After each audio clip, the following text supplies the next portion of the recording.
Fala pessoal, tudo bom? Tô começando agora uma nova edição do podcast Sessão às 6.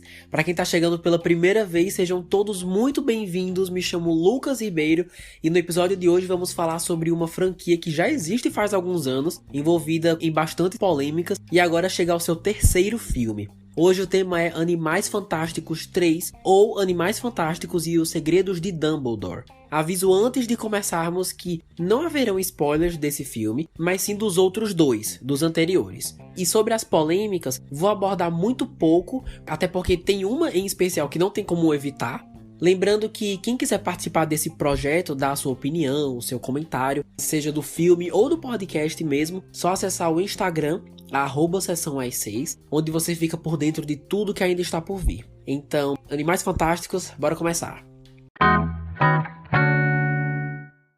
O professor Alvo Dumbledore sabe que o poderoso mago das trevas Grindelwald está se movimentando para assumir o controle do mundo mágico. Incapaz de detê-lo sozinho, ele pede ao magizoologista Newt Scamander para liderar uma intrépida equipe de bruxos, bruxas e um corajoso padeiro trouxa em uma missão perigosa, em que eles encontram velhos e novos animais fantásticos e entram em conflito com a crescente legião de seguidores de Grindelwald.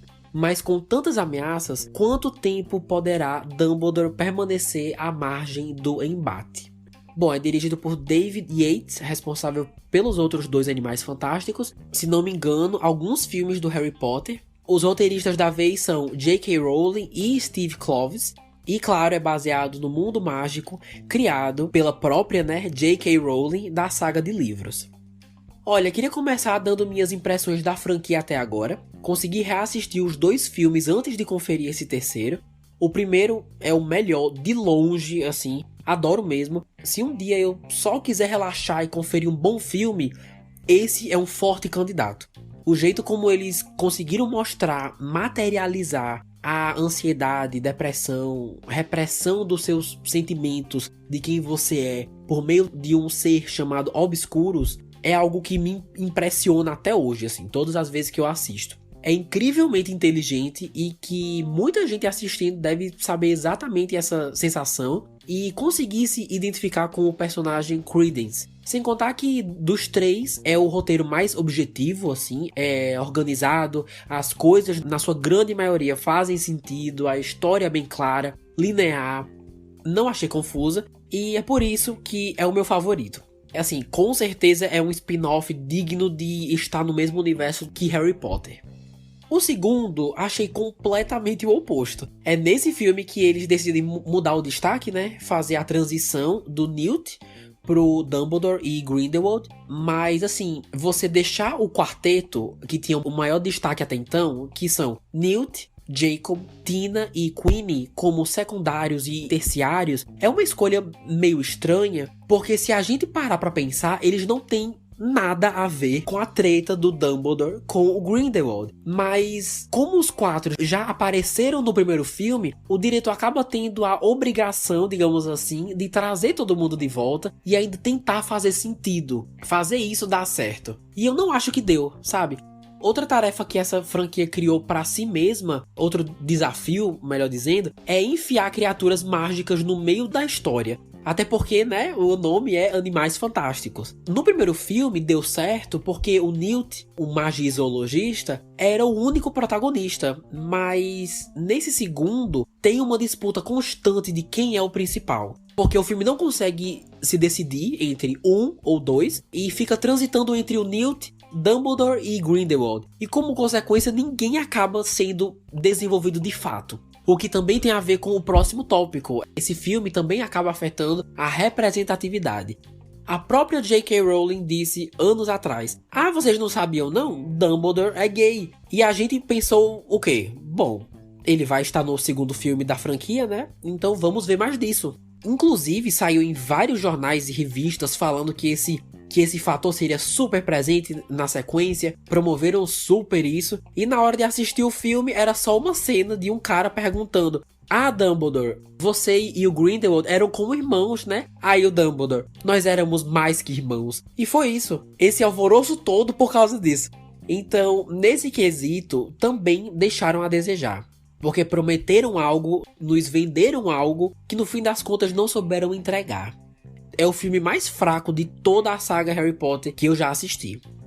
Certo, acho que já deu pra entender por que eu tava com expectativa zero pra esse terceiro, Os Segredos de Dumbledore, mesmo com várias pessoas com hype lá em cima, falando que iam ver na pré-estreia, na estreia, e eu não entendia muito o apelo, mas e aí? É bom, é ruim? Vou começar pelo que eu não curti muito, e depois o que funcionou bem. Bora lá. A grande maioria dos problemas desse filme também estavam no segundo. O que eu falei agora, tem muita gente nesse filme, e eles ainda arranjam espaço para introduzir mais personagens. Quanto mais gente você colocar, não só nessa, mas em qualquer franquia, mais seguro os roteiristas devem estar em garantir que todos eles estejam conectados, sabe? Um ótimo exemplo disso é a terceira temporada de Stranger Things, que nós falamos semana passada, onde tem gente pra caramba, ainda mais os novos personagens, e todo mundo tem alguma coisa pra fazer ali. Ok que alguns mais do que outros, mas os diretores conseguem dar uma certa atenção pra cada um deles, com um tempo de tela muito bem administrado. Aqui eu senti que se no mínimo uns 3 personagens não estivessem na história, a narrativa não ia mudar em nada, sabe? Mas a questão não é nem só essa. O filme demora horrores pra trazer todo mundo pra história principal. Até as coisas avançarem mesmo, o filme tá em todo lugar. Em inglês é uma frase mais usada, que é all over the place, ou seja, até realmente conseguir construir alguma coisa, ele tá em toda parte. Uma hora estamos com o Newt num canto, aí depois corta pro Dumbledore lá fazendo alguma coisa com o irmão dele, aí corta pro Grindelwald vivendo a vida dele lá no fim do mundo. Não sei se eu tô conseguindo explicar isso direito, mas como o roteiro não sabe o que fazer com tantos personagens, eles não estão conectados. Suas histórias não estão conectadas. E isso continua até a primeira hora desse filme. Inclusive também tem a ver com uma outra questão, que é o quê?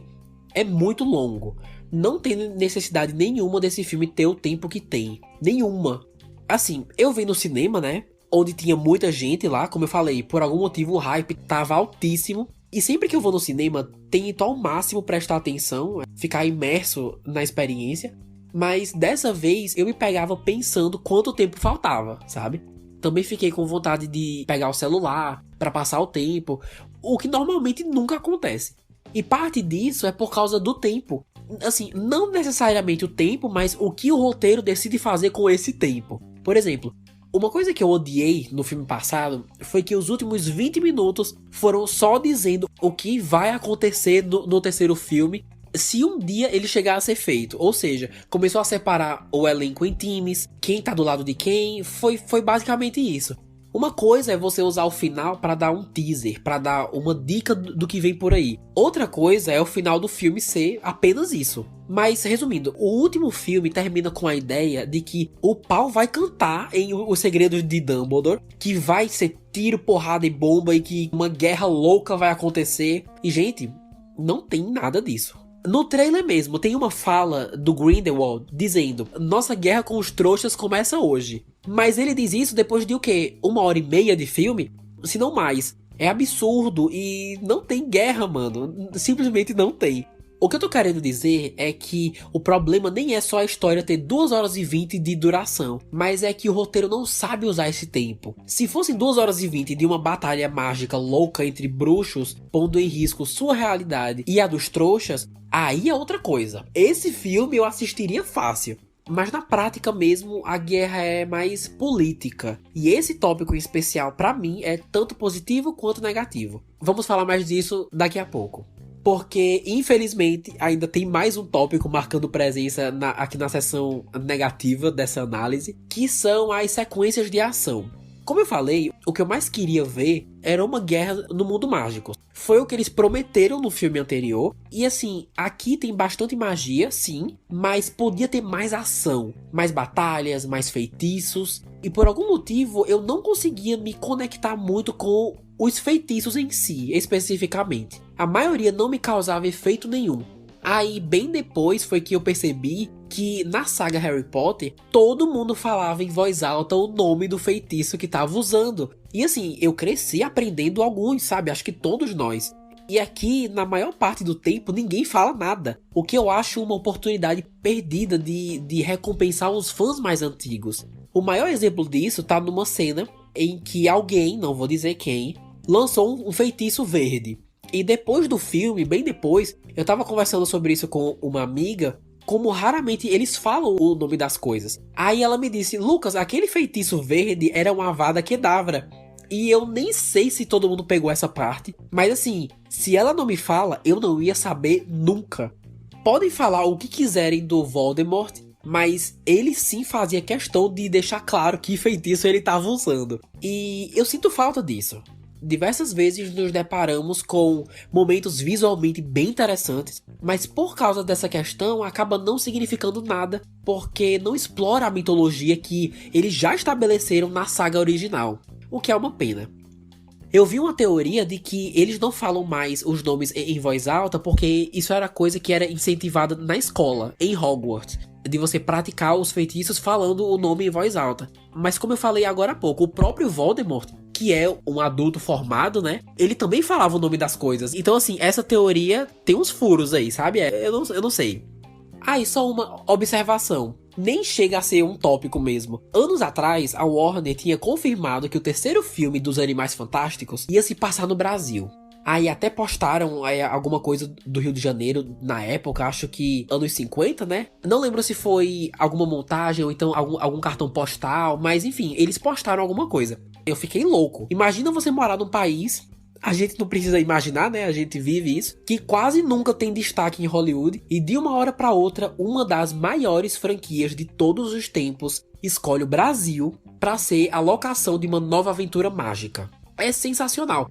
Imagina as criaturas tropicais, como elas seriam. E quando o filme saiu, eu não vi ninguém falando sobre isso. Aí já baixei absurdamente minhas expectativas, né? Até vi a atriz Maria Fernanda Cândido numa entrevista, falo mais dela daqui a pouco, dizendo que eles até queriam gravar aqui, estavam planejando, mas aí por causa do Covid acabou não dando certo. Aí só o que temos é uma cena super rápida do Rio de Janeiro, mas bem emocionante, eu fiquei emocionado, mas no fim das contas nem se compara a expectativa com a realidade, né?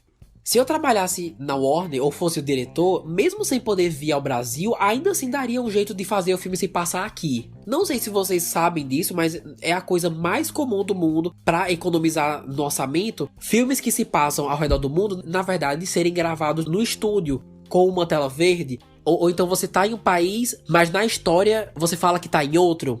Isso é muito comum. E assim, eu não teria problema nenhum se eles tivessem decidido fazer isso. Claro, desde que tentassem parecer real, né, e tudo mais, e estudar a geografia do país. Enfim, minha solução seria essa, mas infelizmente não foi o caso. Aí acredito que o filme se passe em Londres, né, na sua maior parte. Enfim, fazer o quê? Agora seguindo aqui finalmente com a sessão do que deu certo, do que funcionou. A maior voz do Brasil é a atriz Maria Fernanda Cândido, que marca presença nesse filme como a vereadora, acho que é a vereadora, Vicência Santos. Queria falar dela agora porque já tem muita gente na sessão dos personagens.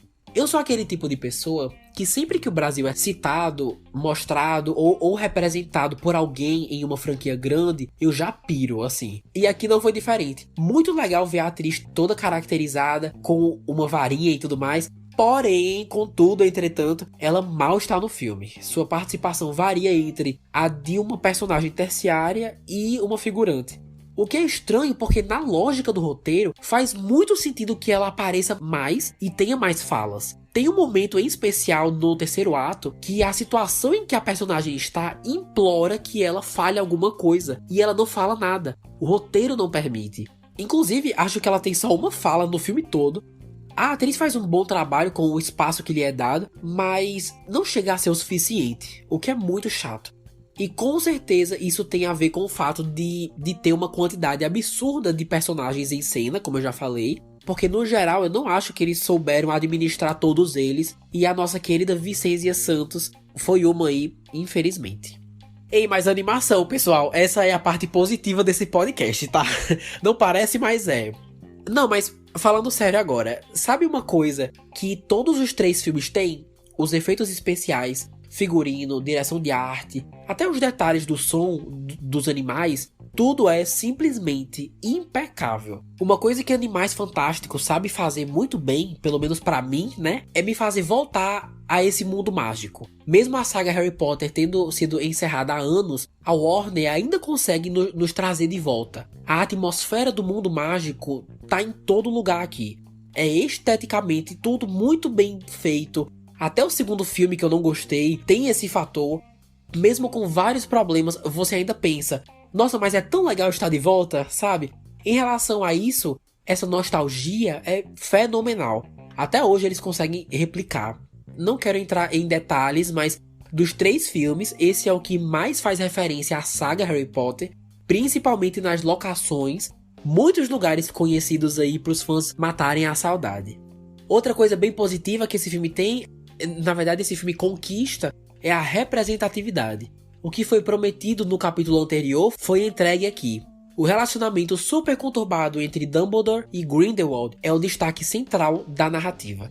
Aqui eles já conseguem fazer a transição bem melhor, tirando o protagonismo do Newt e dando para eles dois. Como consequência, isso traz uma relação super complexa e claramente inacabada, que também acaba dando um lado mais romântico para a história. Não deixa de ser um filme político e de ficção, aventura, mas graças às suas performances, também temos o flerte e o romance, o que adiciona uma camada muito bem-vinda para a interação entre eles dois.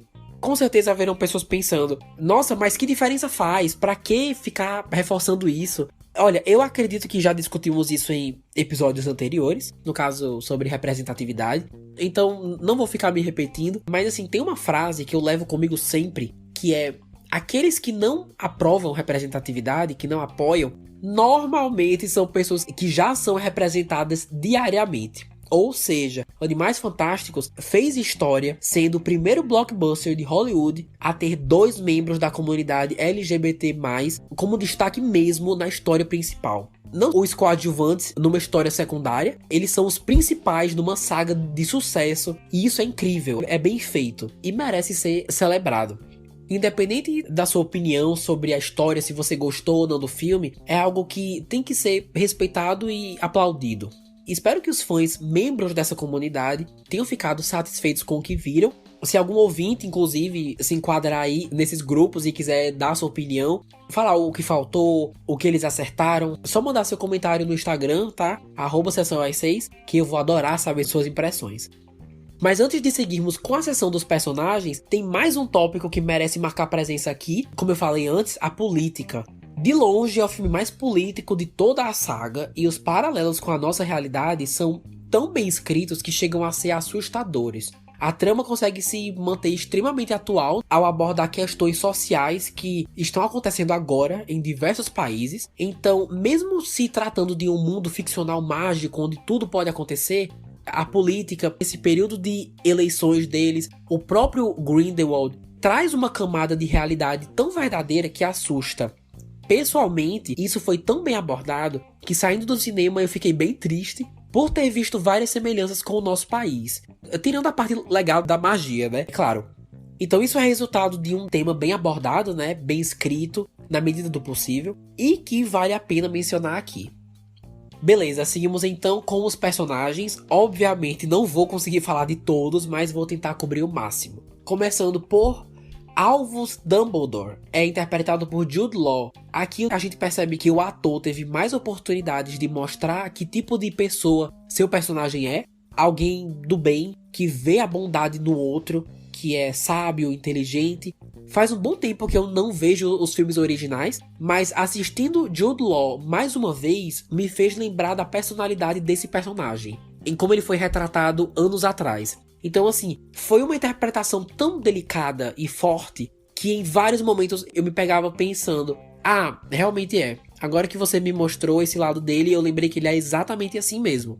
Também temos a oportunidade de saber mais sobre o seu passado, sobre o passado de sua família, e mesmo eu preferindo ter visto alguns flashbacks, foi bem interessante. Mas foi aquilo que eu falei. O diretor tem tanta coisa pra fazer, com tantos plots diferentes, com tanta gente, que nada acaba sendo muito desenvolvido. E a questão aí da família do Dumbledore acaba se encaixando nisso. Mas o ator tá ótimo, seu estilo também bem bacana, o chapéu, as luvas, acaba sendo uma marca do personagem. Seguindo aqui com Grindelwald, antes interpretado por Johnny Depp, mas devido às suas múltiplas controvérsias, o ator Mads Mikkelsen foi o escolhido para continuar a jornada do personagem. Olha, depois que eu saí do cinema, um amigo meu me apontou que com a chegada desse novo ator, eles também aproveitaram para mudar significativamente o seu estilo. Antes era super pálido, né, na versão do Johnny Depp, super pálido, com olho de cada cor, heterocromia, que se chama, né, se não me engano. Um estilo, no geral, desde cabelo e maquiagem até figurino, bem marcante e específico. E aqui não temos nada disso. Tudo isso que eu falei foi diminuído, todas essas características sumiram ou mal estão presentes. O que foi desnecessário, mas Mads Mikkelsen fez um ótimo trabalho. Eu, pessoalmente, achei Johnny Depp mais cativante. Sua versão, visualmente, era uma mistura bem legal de alguém perigoso e misterioso ao mesmo tempo. Já a versão do Mikkelsen tem uma personalidade mais voltada para a política, né? Para o apelo público. Mas, assim, independente do ator que o está interpretando, acredito ser um personagem meio complicado de ser feito, porque eu acho igual ao Magneto dos X-Men. Igual. Alguém que faz parte de uma raça, de um grupo de pessoas especiais e que não entende como as outras pessoas podem querer conviver com os meros mortais, quando eles têm o potencial de simplesmente colocar fogo em tudo e serem a raça superior por meio da tirania e blá blá blá blá blá, sabe? O ator faz um ótimo trabalho, é um personagem interessante, não vou condenar o roteiro por essas semelhanças, claro, mas é difícil de competir contra o Magneto, que é uma figura icônica na cultura pop, ainda mais porque já existiram dois, né, no cinema, duas versões ótimas, mas na história ele serve seu propósito e funciona, então tá tudo certo. Agora o quarteto. Newt, Jacob, Queenie e Tina são interpretados respectivamente por Eddie Redmayne, Dan Fogler, Alison Sudol e Catherine Waterston. Aqui eu vou ser direto ao ponto. Como grande parte da audiência ainda não gosta do Newt, ou não se importa, não se identifica com ele mesmo após 2 filmes, não faz sentido nenhum pra mim o roteiro trazer o seu irmão pra fazer parte da história principal. Porque assim, ao invés de você tentar fazer o Newt dar certo como personagem e cativar todo mundo, nesse terceiro ele divide o seu tempo de tela com uma versão extremamente parecida e que pra mim é descartável, assim. Sem ofensa ao ator que faz o irmão do Newt, mas no final das contas é alguém que mal fez diferença na história e ainda tirou o tempo de tela do próprio Newt, que ainda poderia ter sido melhor trabalhado para apelar mais para o público. Agora o Jacob. Esse ator é sensacional. Todos os filmes ele arrasa na parte cômica. É outro que, parando para pensar, não precisava estar nesse filme? Sim, mas é um alívio cômico tão bem-vindo que acaba sendo o que a gente precisa. Um personagem que consegue se destacar na multidão e ainda conquista as pessoas. É o meu personagem favorito, sem dúvidas. Adorei o Dumbledore também, mas o Jacob é fantástico. Sobre a Queenie, ainda não faz sentido nenhum pra mim ela ter se aliado ao Grindelwald se ela pode ler a mente dele. Como que ela foi enganada tendo essa habilidade ainda é um mistério pra mim. É outra que não tem muito o que fazer, infelizmente. No primeiro filme ela está fantástica, mas com o tempo foi perdendo tempo de tela. Mas suas interações com o Jacob são ótimas. Eles dois juntos têm química pra dar e vender. Já sua irmã, Tina, não tem absolutamente nada pra fazer nesse filme. Então assim, fãs da Tina que ainda não assistiram ao filme, baixem as suas expectativas. Mas quantos de vocês realmente existem por aí, né? Sinceramente. Tô avisando, né? Porque, enfim, vai que... Em seguida temos Credence Dumbledore, interpretado por Ezra Miller. Tô mencionando aqui porque eu queria ter a oportunidade de dizer que já estamos no terceiro filme. O terceiro filme, pessoal. E você sente que o diretor e os roteiristas ainda não sabem o que fazer com esse personagem. O primeiro filme o introduziu tão bem, de uma forma tão misteriosa e triste, e aqui ele é só um vilão gótico que não sabe como lidar com a falta de atenção e amor da sua família biológica. Mas assim, nem isso é aprofundado, sabe? você simplesmente sente que eles não tomam nenhuma decisão sobre o que fazer com esse cara. O ator tá bem, tem um visual bem único, né? Ainda mais agora que deixou o cabelo crescer. Mas, no geral, a franquia se distancia cada vez mais do conceito original que lhe foi dado no primeiro filme. O que é triste, porque tinha muito potencial, que talvez nunca seja explorado.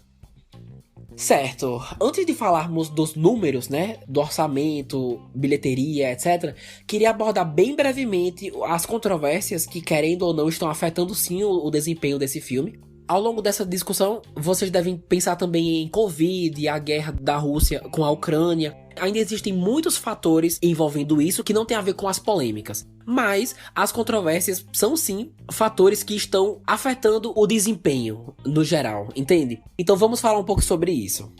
Na verdade, queria falar de uma em especial. Ao todo, temos controvérsias envolvendo o ator Ezra Miller, Johnny Depp, que não faz mais parte do elenco, e a criadora de Harry Potter, né, todo esse mundo mágico, responsável pela autora J.K. Rowling, que também é a roteirista de Animais Fantásticos. A única que realmente faz sentido a gente abordar agora, pra gente não se alongar muito e distanciar do tema principal, é a que envolve a J.K. Rowling. Pra quem não sabe, nos últimos anos, ela tem estado bem ativa nas redes sociais, com comentários considerados ofensivos pela comunidade trans.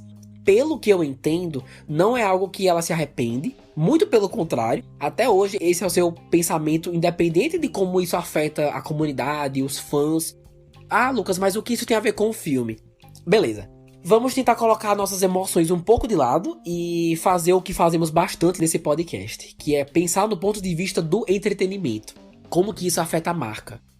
Olha, eu conheço mais de uma pessoa que faz questão de não assistir esse filme apenas com o propósito de não querer dar, entre aspas, o seu dinheiro pra ela. Claro que todo mundo pode fazer o que quiser, né? Mas tenho duas coisas pra dizer sobre isso. Primeiro, se você deixar de ver um filme que até tem interesse, que centenas e centenas de pessoas por anos ajudaram a fazer, estiveram na produção, desde os atores, figurino, o pessoal dos efeitos especiais, direção de arte, e que mesmo assim vai deixar de ver por causa de uma única integrante, uma peça tão pequena em comparação ao todo, não só pode afetar, como já está afetando o desempenho desse projeto. E pelas redes sociais percebe-se que o repúdio às suas opiniões é um fator que motiva sim as pessoas a não irem ao cinema. E isso tá chegando num nível que a Warner vai ter que arranjar um jeito de separar a sua imagem, a imagem da franquia que eles têm, da autora. Porque a marca Harry Potter, gente, é gigantesca. Com certeza, se eles procurarem, tem conteúdo aí para os próximos 10 anos, no mínimo. Tipo, filmes, séries. Com certeza isso tá sendo levado em consideração enquanto eu tô gravando esse podcast. Mas a cada dia que passa, estamos chegando à conclusão de que tem a possibilidade da marca não sobreviver ou não lucrar como deve por ter o nome J.K. Rowling no meio. E eu vi um vídeo sugerindo, inclusive acho uma ideia muito boa, queria saber a opinião de vocês, de que assim como a Disney comprou os direitos de Star Wars do George Lucas por vários bilhões, que a Warner tente fazer algo parecido com a autora. Com certeza deve ter algum número aí alto o suficiente, que deve ser o bastante. Queria falar isso depois, mas só pra exemplificar, falo agora. Animais Fantásticos, Os Segredos de Dumbledore, custou aproximadamente 200 milhões de dólares para ser feito. No seu primeiro final de semana de estreia, que é quando teoricamente tem o maior número de pessoas possíveis interessadas indo assistir, arrecadou apenas 43 milhões. É a pior abertura de um filme do mundo Harry Potter até hoje. Até então, era o filme passado, né? Era o segundo Animais Fantásticos, que abriu com 62. E de acordo com o site Box Office Mojo, até o momento em que esse episódio está sendo gravado, arrecadou mais de 285 milhões de dólares. E levando em consideração que uma boa parte disso volta para os cinemas, para os donos das salas, também tem os atores, né? E por aí vai. O que sobra para o estúdio, no fim das contas, é muito pouco. Não dá 200 milhões. Inclusive, eles precisam de bem mais do que isso para terem um retorno, para sentir que a franquia tá valendo a pena. Então, assim, eu não vou dizer que é um desastre, porque ainda há muitos países que estão exibindo esse filme em várias salas, com bons horários. Sem contar com a compra e aluguel do filme digitalmente, né? Tem muita gente que tá esperando para adquirir virtualmente. Ainda tem muito chão pela frente, é isso que eu tô querendo dizer. Mas até agora, mesmo a Warner tendo anunciado há um tempo que a previsão era a franquia ter 5 filmes, a bilheteria até o momento não garante de forma alguma que isso vá acontecer. Então, aos fãs de Animais Fantásticos, recomendo baixar as expectativas até anunciarem oficialmente uma sequência. Mas como falei, né, ainda tem muito chão pela frente. Essa foi a primeira coisa. A segunda é uma mensagem para todo mundo, mas principalmente para os ouvintes que são da comunidade LGBTQ+. É o seguinte: por vários anos, muitas pessoas, muitos de nós, gostaríamos de ver mais diversidade nas telonas em grandes blockbusters, não é? Especialmente envolvendo esse grupo. Eu entendo usar Os Segredos de Dumbledore como um meio de se posicionar contra os comentários de J.K. Rowling. Mas se a gente pegar os últimos grandes filmes de Hollywood que estavam em cartaz, como Eternos, por exemplo, desempenho super fraco para um filme da Marvel, e tem um forte personagem gay envolvido. O que mais? Doutor Estranho no Multiverso da Loucura. Antes mesmo de estrear, já havia sido banido de diversos países, apenas por causa da personagem América Chaves em um breve momento envolvendo suas mães. Aonde eu quero chegar com isso? Se vocês querem ver mais representatividade e mais filmes futuramente, precisam conferir esses filmes enquanto eles estão em cartaz. Assim como vários outros ramos ao redor do mundo, Hollywood é movimentado pelo dinheiro, o que vai gerar mais renda para eles no final do dia. É simplesmente assim que as coisas funcionam. Se você quer diversidade e não assiste os poucos filmes produzidos que abordam isso, que trazem isso, se não compram ingresso, se não vão conferir no cinema, mostrar apoio, como que vocês querem que a indústria entenda que isso deve ser feito cada vez mais e mais, sabe? Mostrar na bilheteria é o jeito mais eficaz de fazer isso. Claro que em um mundo perfeito isso não ia ser necessário, né? Mas como eu falei agora, hoje é assim que as coisas funcionam. Então fica aí a minha dica. E resumindo, entendo o porquê de muitos não quererem conferir o filme para mandar uma mensagem para a autora, mas o que muita gente não sabe é que você pode estar mandando mais de uma mensagem sem perceber, por meio da bilheteria. Então, por favor, levem isso em consideração. Olha, no geral, Animais Fantásticos 3 é mais um filme bem longo da franquia, que dessa vez apostou mais em política e diálogos em excesso, ao invés de dar o que nos prometeram, que é uma guerra dentro do mundo bruxo, com muita ação. No fim das contas, é surreal retornar a esse mundo que eu não via faz tempo. É sempre um prazer. E eles ainda conseguem trazer aquele fator nostalgia. E graças a isso, por meio de vários setores mais técnicos que arrasam como sempre, como falei, efeitos especiais, design de produção, direção de arte e muitos outros. Mas o corpo, o roteiro, apesar de ser levemente superior ao filme anterior, ainda não sabe o que fazer com tantas pessoas e como resultado temos pouquíssimo desenvolvimento da grande maioria. Uma vez escutei alguém dizer que não é porque um autor sabe escrever um livro que ele vai acertar o formato de uma história em quadrinhos, por exemplo, que também tem uma linguagem muito diferente de um roteiro e por aí vai. Ou seja, optar pegar a autora de uma saga de livros de sucesso e transformá-la na maior responsável pela escrita criativa de um filme, ao invés de colocá-la apenas como supervisora ou uma produtora executiva, pode ser muito arriscado. E a gente tá vendo isso sendo colocado em prática. O primeiro filme, ao meu ver, ela foi assim, sensacional. No segundo, super fraco, não sei o que aconteceu de um pro outro. E nesse terceiro, ela escreveu junto com o roteirista Steven Kloves, né, como eu falei, o que parece ter feito aí uma certa diferença. Não tenho ideia se essa franquia vai continuar. Sinceramente, eu nem sei se eu gostaria disso. Mas se você, ouvinte, depois de tudo que foi discutido hoje, ainda achou incrível, muito bom, se divertiu e gostou, ótimo. Eu não quero que minhas impressões diminuam a sua experiência, especialmente se ela foi positiva. No final das contas, todo mundo quer a mesma coisa: relaxar e assistir a um bom filme sem preocupação. Se funcionou pra você, perfeito. Inclusive, queria saber de vocês: J.K. Rowling deve continuar como roteirista ou já tá na hora de dar o controle criativo para um grupo diferente? Faltou alguma coisa para você nesse filme? Também esperava mais representatividade brasileira?